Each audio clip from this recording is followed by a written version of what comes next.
Hello, everyone. My name is Amy Nelson, and I am the CEO and founder of a startup called The Riveter.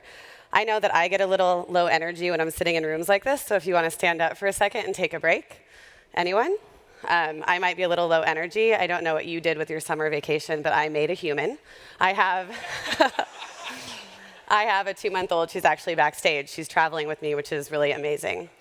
The Riveter is a modern-day union for working women. You might wonder what a founder like me, who has a startup rooted in brick and mortar and the ideas of meeting halls and events and programming, is doing here at Singularity University, talking about the exponential future of work and technology. We think about all of the ways work has changed over the past 10 years and how it will continue to change. And so what is someone who's thinking about retail spaces and physical spaces doing here? I'll explain to you why, because it actually makes very good sense. Work has changed so much in the past 10 years. It looks different today than we could have envisioned in 2009. And we have no idea what it will look like in 2029. But what if I told you that there was a workforce, that could prove to guide us into an incredible future of work? What if this workforce had shown you that they could physically withstand physical feats akin to the Tour de France or 100-mile ultramarathons, many of them multiple times? What if I told you there was a workforce standing outside the door whose presence in the workforce was scientifically shown to benefit the next generation of workers, which are truly the future? It benefits them socially, economically. What if I told you that this workforce had the energy that they could use it in a ruthlessly efficient manner, more than over half the population? And what if I told you that the presence of this workforce in the C-suite was shown to directly correlate to better bottom lines and profitability at your company? Would you hire this workforce? The fact of the matter is you probably already have. This workforce is working mothers. It is me. I am the mother of 4 daughters. My oldest turned 5 last week, so yes, I'm also crazy. My children are 5, 3, 2, and 2 months. My story is just one of millions of women who populate our workforce and enter every office and every boardroom. I was a corporate litigator for a decade. I worked on Wall Street and represented dozens of Fortune 500 companies in high-stakes litigation. During that time, I had 2 daughters. And because I like to make things hard, around the time I got pregnant with my 3rd daughter, I thought, why are women where they are in the workplace, and how could we change it? And that inspired me to start The Riveter. That was 26 months ago. In that time, I've had 2 more daughters. I'm going to stop now, don't worry. I've also raised $21 million. I've hired 80 people to join my team. I have opened Riveters in 7 cities and 6 states. We have welcomed thousands of members, and we have welcomed luminaries like Sheryl Sandberg, Howard Schultz, Maria Shriver, Ijeoma Oluo, and more to our spaces. But again, I am just one of millions of women who can provide all of this value to you. The truth is that working women are superheroes, and that it is an absolute power in entrepreneurship in the workplace. I love this tweet when I was reading an article recently about women and our strength and pregnancy, and someone wrote, "Scientific research concludes that pregnancy outstrips any other endurance sport. No shit, said women everywhere."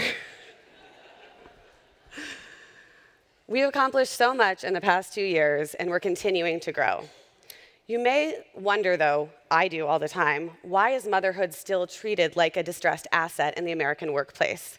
It is as if people think mothers cannot at once be leaders and parents, yet they don't think the same of fathers. If you don't believe me, I can run through some of the stats.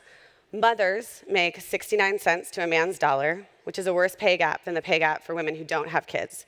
And in fact, if you looked at the resumes of 2 women, one who had a child and one who did not, the stats would astound you at the difference in the way they are treated. Women with children are 79% less likely to be hired than women without children. Women with children are offered $11,000 less for the same job as women without children. And women with children are 100% less likely to be promoted than women without children. Now, you may be wondering, how does this impact you? It's pretty easy. Again, if everyone who could stand, please do so. We'll do a little exercise in math, which is fun. So, would everybody remain standing who has a mother? That's great, everyone's standing, because science hasn't yet solved that one. Would everyone who works with a woman remain standing? Again, we are all still standing. Look at how important it is how we think about women and our strengths in the workplace. Now, some of you may sit down. Who among you is married to a woman? Please remain standing. That is a lot of you that are still standing. And here's something to think about if you're married to a woman. If you are in a marriage and you're a man married to a woman and that woman works, if that woman is impacted by the wage gap, so are you. The bottom line in your home is impacted by the fact that she isn't making a fair wage. So the wage gap is not just a woman's issue, it's an everyone issue. Thank you.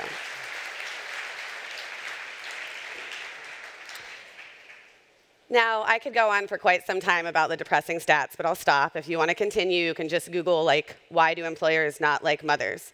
But I'm assure you there are also hopeful and positive things that we can think about as we move into the future of work.